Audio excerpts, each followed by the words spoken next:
तो अज मैं जुम्मा तुल मुबारक जरा ना दूसरा वो अपने गाँव की वड्डी जामे मस्जिद पढ़ांगा। बिस्मिल्लाहिर्रहमानिर्रहीम। अस्सलाम वालेकुम दोस्तों, उम्मीद है तुम ठीक हो गए। तो अज का करते हैं व्लॉग शुरू।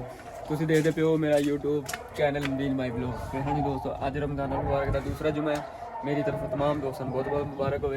तो अज मैं जुम्मा तुल मुबारक जरा ना दूसरा वो अपने गाँव की वड्डी जामे मस्जिद पढ़ांगा।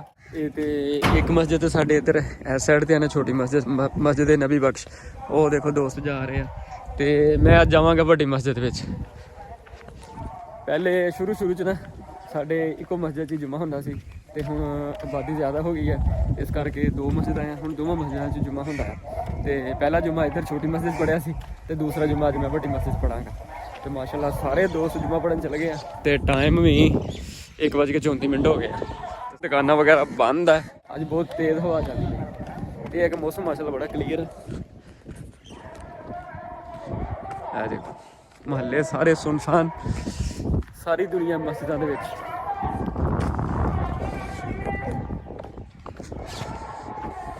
दोस्त मैं जावांगा अपनी वड्डी जामे मस्जिद में जुम्मा पढ़ने।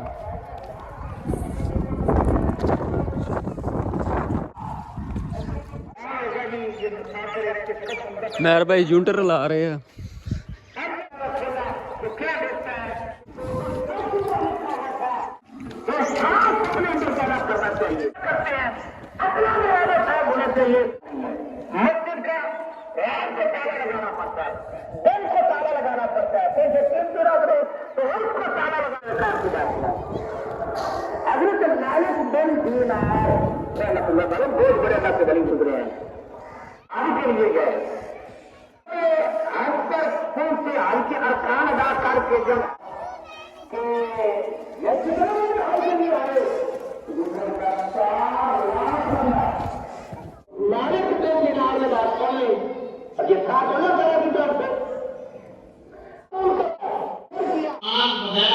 ऐसी चीजें के बारे में कि फरमाया कि उसको रोकना नहीं चाहिए, मना नहीं करना चाहिए।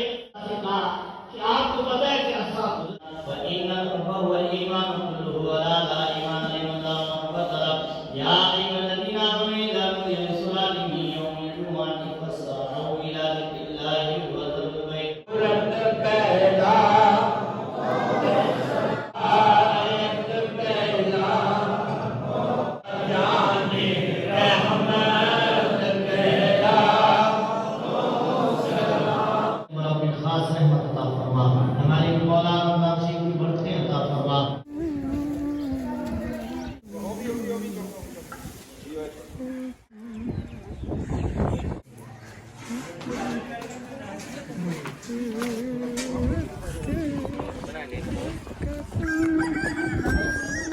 तुसी सारे आ गए।